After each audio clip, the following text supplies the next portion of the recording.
Fala pessoal, chegando com mais um vídeo aqui no meu canal. Continue se inscrevendo para nos ajudar. A gente está batendo aí, está próximo já de bater a nova meta, 150 mil inscritos, e para isso eu preciso que você continue se inscrevendo e falando do nosso canal também, tá legal? Vamos falar um pouquinho da rodada do Campeonato Paulista. Voltamos para o Paulistão, porque no Brasileiro, 3 rodadas. Segue o líder, né? Palmeiras está na frente, está na ponta da tabela como líder do campeonato. No Paulista, é vice. Mas nesse final de semana pode voltar à liderança da competição também. Isso é importante. É importante ser líder. A gente sabe que o Palmeiras manda os jogos em casa na liderança, pode decidir o campeonato em casa mais uma vez. E aí, quem sabe, mais um título aí para o Abel, hein? 11º, impressionante. Será que a gente ficou exigindo que o Palmeiras fizesse? Ah, não, porque com esse timaço tem que jogar pra caramba, tem que dar show, tem que não sei o que e tal. E, na verdade, o Palmeiras não será assim e tudo bem. O Palmeiras pode ganhar de 5 do Vitória, pode ganhar de 3 do Internacional, como ganhou ontem, fazendo um jogo muito forte defensivamente de novo e muito eficiente. Bola na área do Gustavo Gomes, gol. Bola longa para o Vitor Roque, ele briga com o zagueiro, gol. Talvez seja isso, o Palmeiras, seja com que jogador tenha, e tudo bem para o palmeirense? Cara, os 3 gols do Palmeiras, eles são reflexo do seu treinador, né? A roubada de bola do Luigi, a bola parada bem trabalhada, o que não vinha acontecendo, e o lançamento do Gustavo Gomes. Isso é um fato, mas não foi só isso. O Palmeiras mostra evolução com o Marlon Freitas e também com o Andrés no meio-campo. A evolução é nítida, ela está clara. No primeiro tempo, depois dos 10, 12 minutos em que o Inter pressionou e não chutou uma bola no gol do Carlos Miguel, o Palmeiras começou a encontrar saída com o Kelvin pela direita, que fez um bom jogo, com o Andrés, com o Alan, e o Palmeiras começou a jogar bem pelo lado direito, nas costas do Bernabé, porque o treinador do Inter espeta o Bernabé bem aberto aqui pelo lado esquerdo, e o Palmeiras achou esse espaço e já estava bem. O Alan já tinha perdido uma boa chance, teve um chute do Vitor Roque, teve a falta ali do Piquerez e teve volume. Nesse volume dos 4 escanteios que o Palmeiras teve, 3 saíram mais ou menos em 5 minutos e aí saiu o primeiro gol. Então não foi só isso. Claro que depois, a meu ver, até o Abel demorou para fazer a mudança que eu clamo, que seria tirar o Maurício e colocar simplesmente o Evangelista para poder potencializar mais o Andrés, para fazer com que o time tenha mais bola no chão, tenha mais marcação, possa marcar um pouco mais alto. O Palmeiras recuou o ônibus lá atrás e correu o risco. Um risco desnecessário. Aquela bola na trave lá estava 2-1, se entra aonde foi o chute, na entrada da área. É onde o Palmeiras precisa de proteção. Depois colocou o Lenhador, o Giai. Eu não tenho a menor dificuldade em jogar para defender o resultado. Colocou o Luigi, e deu certo. O menino foi lá e roubou a bola. O Evangelista deu o passe para o Andrés. É uma coisa parece que meio aritmética, né? Matemática, né? Uma coisa meio um desenho geográfico que está na cabeça do treinador. Agora, eu não sei o que está na cabeça, na expectativa dos outros, se os outros querem ver, o que eles querem ver. O Palmeiras alternou, sim, ontem, um futebol com mais recurso e boa parte do tempo, a maior parte do tempo, porque estava vencendo o jogo na casa do adversário por 2-1, e aí foi se defender. E se defendeu muito bem, aliás, né? Que sempre foi uma característica do Abel, né? Vessa, o Corinthians numa dessa ia ter rojão, hein? Ia ter o eterno 12 de fevereiro. Se defende bem, contra-ataca, faz gol, mete 3-1. Tá. Esse Abel, esse Palmeiras de agora, ele tá lembrando aquela início do Palmeiras com o Abel, lembra?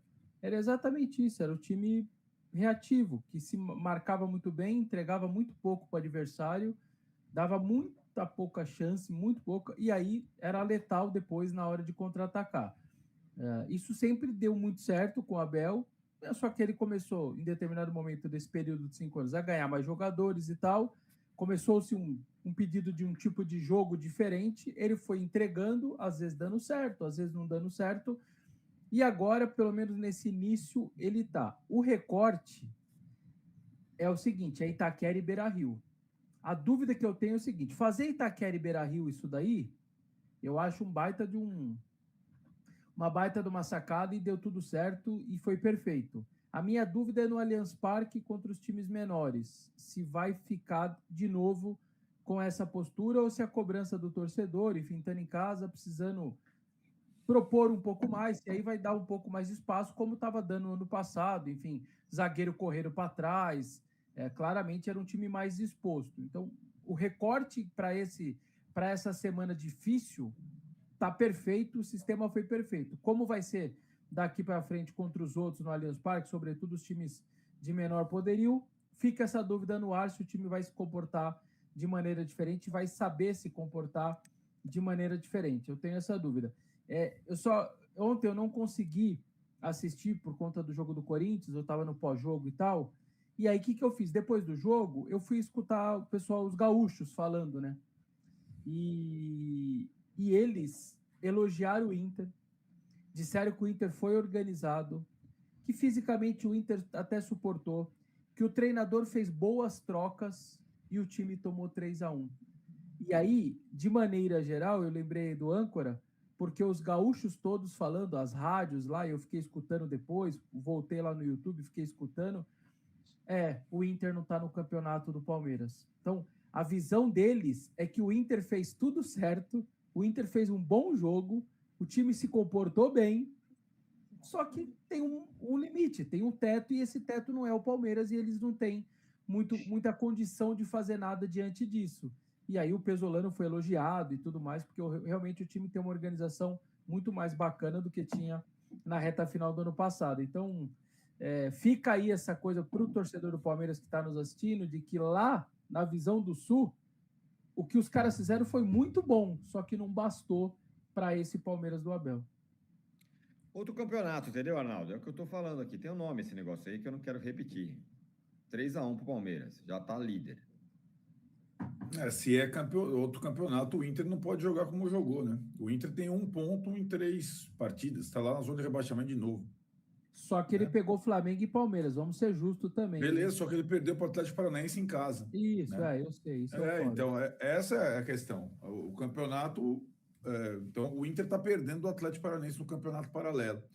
E acho que o que aconteceu, vamos pegar os gaúchos essa semana, foi uma empolgação desmedida com 2 times em transformação e limitados, com técnicos novos.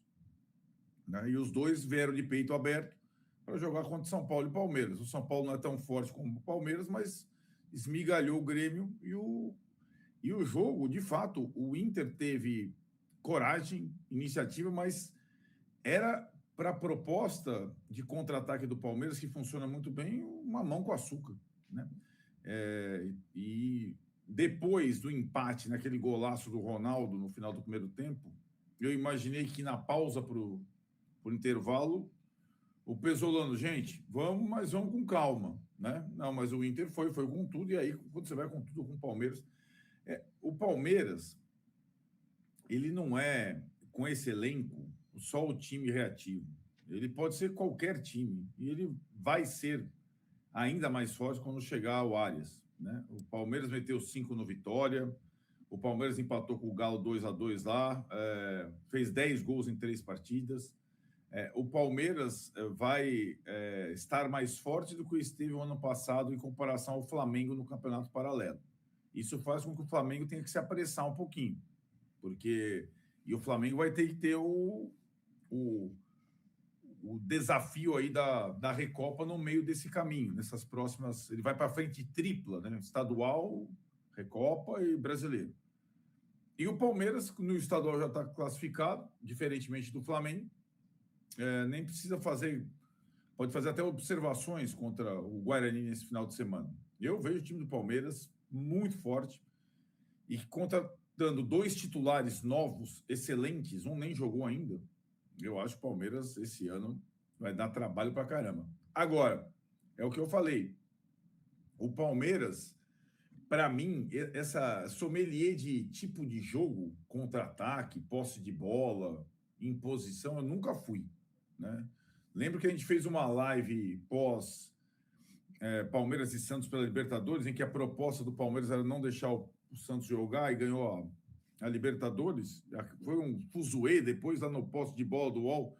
Não, porque o Palmeiras jogou para ganhar a Copa Libertadores, e assim que é o esporte. Você precisa ganhar do adversário. O que aconteceu no ano passado e no ano retrasado é que o Palmeiras não ganhou dos adversários, né?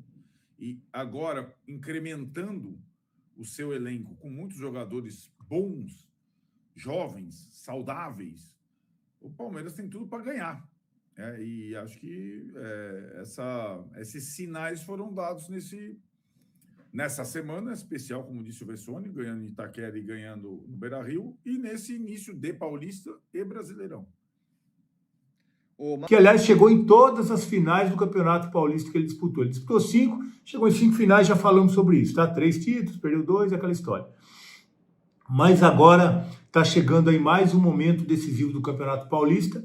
O jogo é contra o Guarani, amanhã, rodada completa, amanhã todo mundo joga amanhã às 8h30 da noite. Eu vou estar cobrindo o jogo lá pela TNT, HBO Max, e depois a gente corre para cá para falar sobre o jogo com vocês, para fazer aquela live junto com vocês, com a participação de vocês, tá?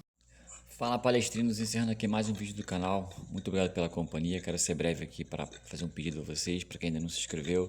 Se inscreva no canal, ative o sininho de notificação, deixe o like, é muito importante. Compartilhe o vídeo quem puder, isso ajuda demais o canal. E outra coisa também é deixar a sua opinião em relação a tudo que foi passado no vídeo, no espaço de comentário do canal. A participação de vocês é muito importante para o canal, ajuda demais. Tamo junto, vou ficando por aqui, deixo aquele forte abraço para quem fica. Até a próxima. Valeu, palestra.